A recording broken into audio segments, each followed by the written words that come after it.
Howdy, students. In previous videos, we talked about how we can put a price on carbon using a carbon tax or cap and trade system. However, there are clear limitations of this approach. In particular, there may be times when a price on carbon is simply not big enough to change people's behavior. For example, a moderate carbon tax today may increase the cost of gasoline by 25 to 50 cents. But that might not be enough to encourage a sufficient number of people to switch to fuel-efficient cars.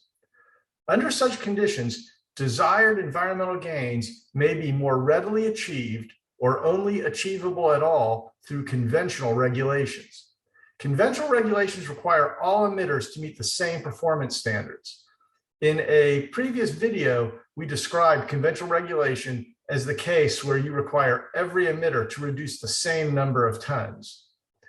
An example of conventional regulations is the 2011 announcement from the Obama administration that automakers had to increase corporate average fuel economy, known as CAFE standards, to 55 miles per gallon for cars and light-duty trucks by model year 2025. Note that this regulation has a hint of market-based approach. It does not tell auto manufacturers what kinds of cars to build, nor the fuel efficiency of each type of car, but it simply says that the average fuel efficiency of the cars they sell must exceed 55 miles per gallon. This allowed each manufacturer to construct their fleet as they saw fit. Another action governments can take are direct expenditures. One example is government procurement. Procurement means buying things. The US government is one of the biggest consumers in the world. If the US military decided to buy electric Jeeps, for example, that could give manufacturers the knowledge and experience needed to bring this product to the market for the general public. A lot of the things we take for granted today were developed for the government first and then became products that you and I would buy after they were perfected. Subsidies are also effective. For example, the government can give you a tax credit if you buy an electric car. This provides a strong incentive for consumers to choose to do something that the government wants you to do.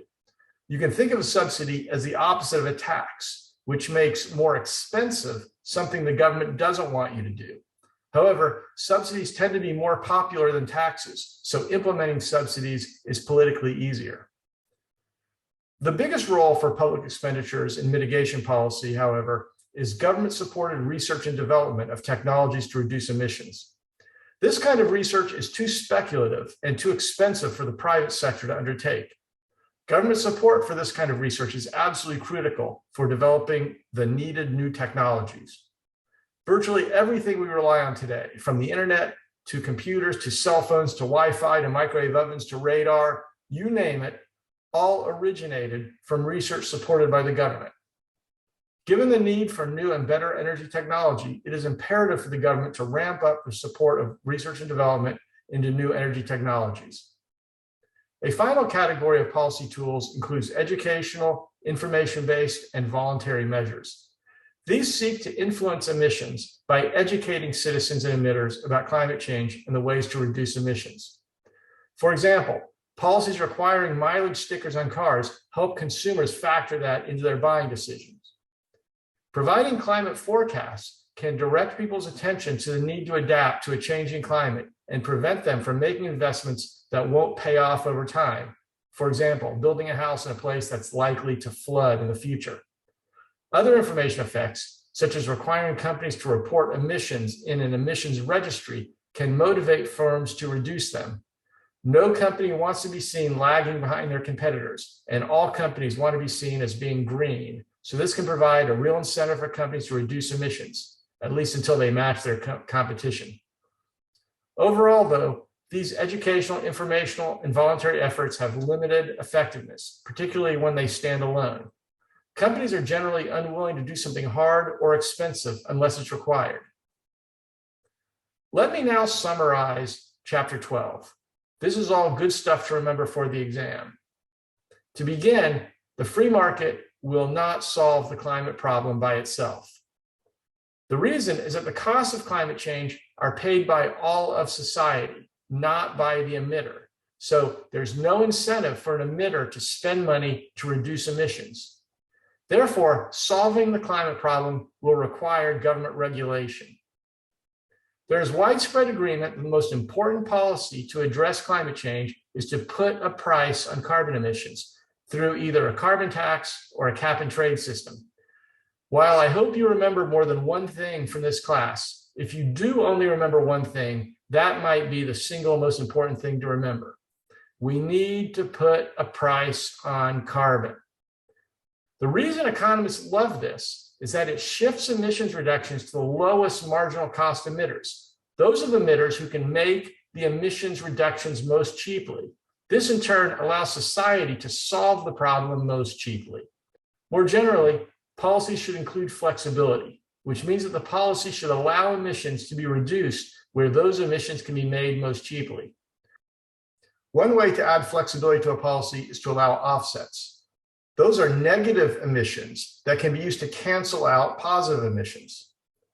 Offsets reduce the overall cost of attaining a target because for some emitters, buying offsets for their emissions may be cheaper than actually cutting emissions.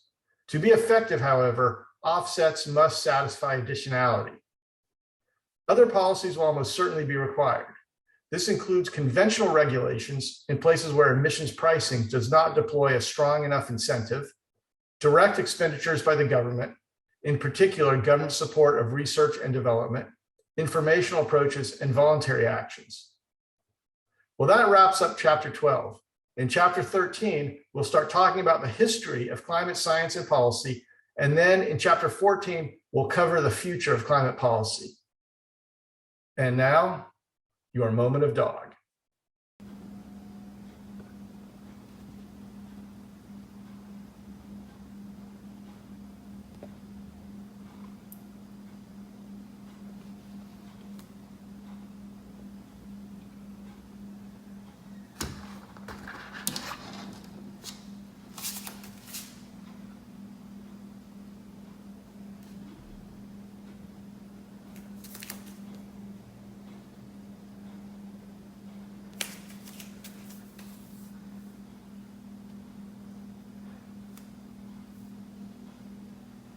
Can't let you guys in. The lizard will come in.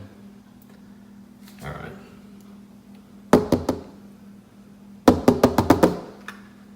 Whoa.